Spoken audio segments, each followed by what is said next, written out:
Louie Barry could return to the MKM Stadium in one of the big transfers of this summer for Hull City. Well, hello there and welcome back to the HullCityFanCentral YouTube channel, where today I'll be going through the Louie Barry news that is on everyone's mind and so much more surrounding Hull City in what is going to be an even more intense transfer window for the Tigers. Officially, pre-season starts on Monday for the Tigers at Cottingham. Of course, they will go away to Turkey in a few weeks' time, but the official pre-season does start on Monday, and maybe by Monday we could have a brand new edition. We'll get to that in a bit, but first of all, Hull City have got their Caraval Cup Round 1 draw. This happened yesterday.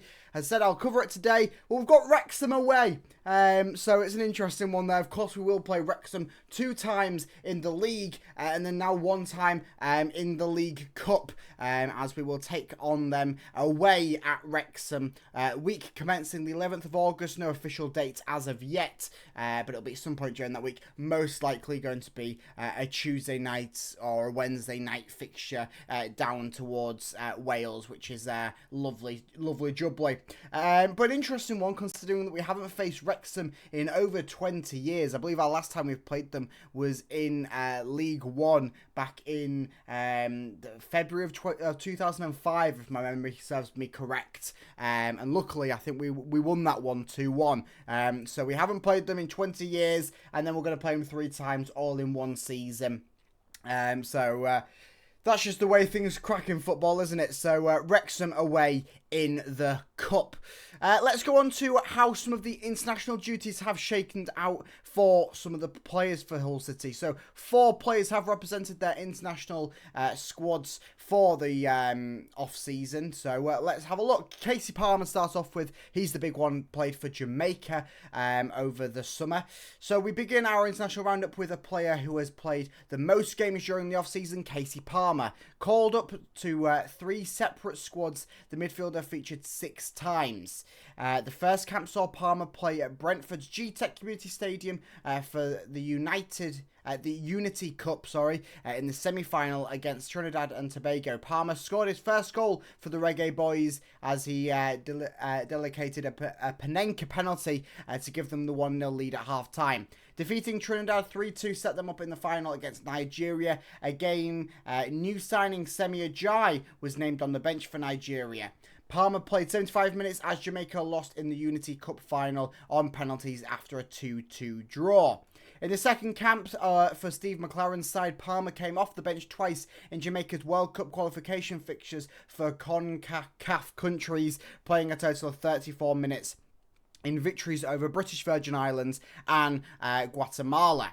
Palmer would face the latter of those 2 countries again 6 days later in the Gold Cup, with the 29-year-old coming off the bench for the final 24 minutes in their 1-0 defeat. Out of the squad for the 2-1 victory over Guadalupe, the midfielder would play the full match for the Reggae Boys in their 4-1 loss against Panama, which saw them exit the competition in the group stages, as I announced I think earlier on this week, because that happened just a few nights ago. So Casey Palmer had a very busy summer, and he's ready to go for this pre-season. I expect he'll have a few, maybe a week or so off before he comes and joins the boys at Cottingham, most likely just due to playing international duty for Jamaica not that long ago, so maybe have a bit of an extended summer for him. Harry Vaughn next up, who played for the Republic of Ireland's under-21s. Winger Harry Vaughn added another 2 caps to his name for the Republic of Ireland under-21s in fixtures held at the Gradski Stadium in Zagreb against Croatia and Qatar.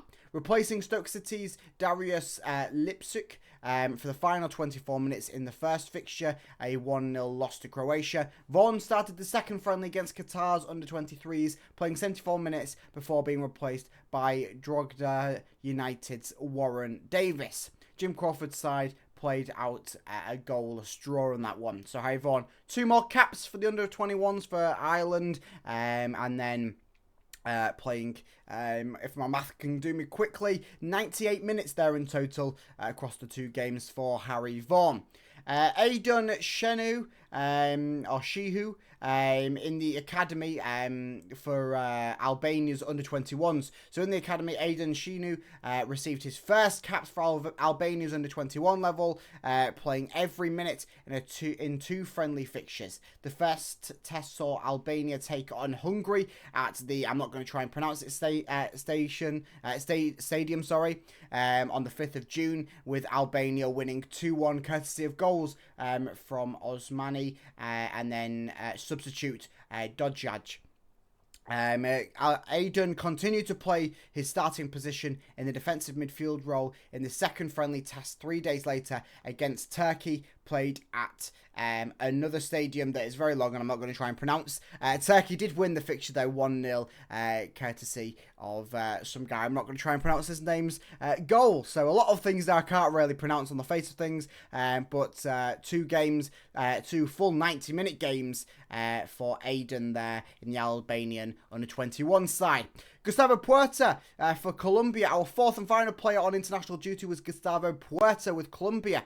Sadly, the midfielder, he was an unused substitute in their World Cup 2026 qualifier against Peru and Argentina, but he did gain vital experience being in and around their training camp. Colombia played out a goalless draw against Peru and drew 1-1 to Argentina, with Puerta remaining patient to earn his first senior cap for his country, which, I mean, could happen within this next season. Of course, Puerta signed that deal to come and play for Hull City permanently, and if he continues to show what he has done last season with the extended game time. Of course, last season he was under a weird thing where Hull City weren't playing him for certain stretches due to the obligation to buy clause in his contract and all sorts. So Gustavo Puerta working week in, week out, or pretty much thereabouts for City will hopefully put him in a good standing to maybe gain his first senior cap for Colombia. But that's the international duty that has been out there. So let's give you a little bit of an update on Lewis O'Brien. So I did report yesterday that Lewis O'Brien had a apparent £5 million bid placed on him. It doesn't sound like that the £5 million bid was either correct or that it's not good enough, as a report has come out today from Baz Cooper stating that they are, Hull City are pushing harder for either the permanent or the loan deal for Lewis O'Brien. I did expect this one possibly to be a loan deal with Lewis O'Brien being out of contract next summer, but I wouldn't be surprised if Nottingham Forest were looking to maybe cash in on him now rather than losing him to free agency next summer. So Lewis O'Brien still on the cards, and Hull City are still working to try and bring in the midfielder. One more before we go on to the Louie Barry news, which has got everyone talking. Dean Holden is in advanced talks to go in as Hull City's assistant manager after turning down a head coach role at Adana Demirspor. Previously worked as Steven Gerrard's assistant in Saudi Arabia and has also had offers from other English and US clubs this summer. So interesting one there, a little addition possibly for the backroom staff, where he'll probably be joining the ranks of Andy Dawson, who I presume will still be staying on, and of course Sergei Yakirovich, who is the manager, and he's probably not going anywhere, is he? So let's move on now to Louie Barry. So Louie Barry is most likely going to be leaving Aston Villa before Monday. Aston Villa are in a bit of trouble at the moment with their money to try and balance their books. They have a deadline on Monday and they are in dire need to balance the books before then, as Louie Barry is most likely going to be sold out permanently to some side. Hull City do appear to be the current front runners to sign Louie Barry on the permanent. Of course, Louie Barry was here for the second half of last season, but only for a few games that he played for us, as he did pick up an injury which sort of took him out for the rest of the season, and the whole standing was, okay, he probably was going to come back out on loan to Hull City. That was the standing at the time when Louie Barry went down injured, was that he's probably going to come back on loan next season. Well, it's probably not going to be a loan, it's probably going to be a permanent deal, and hopefully he does come back to Hull City, as I say, it's looking likely,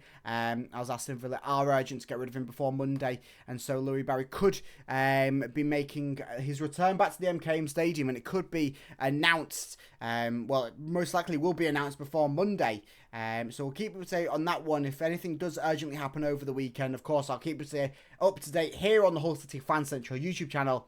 But Louie Barry could be making a switch back to the MKM Stadium. That's a mouthful to get out. And I'm all here for it. Hull City were very openly interested in picking up another winger this summer. Louie Barry ticks that box and also ticks the box as a promising young attacking player that can pick up goals and assists for us and really will slot quite nicely into Sergei's squad. So one to keep an eye on there, Louie Barry, who could be coming back to the MKM Stadium this weekend, really, all ready for pre-season to start on Monday. As I say, I'll keep you up to date on everything on Hull City here on the Hull City Fan Central YouTube channel, so make sure that you like and subscribe to keep up to date on everything Hull City, transfer news, any other bits of news, anything really Hull City wise. It's here on the Hull City Fan Central YouTube channel. So I'll see you in the next video. Up the Tigers!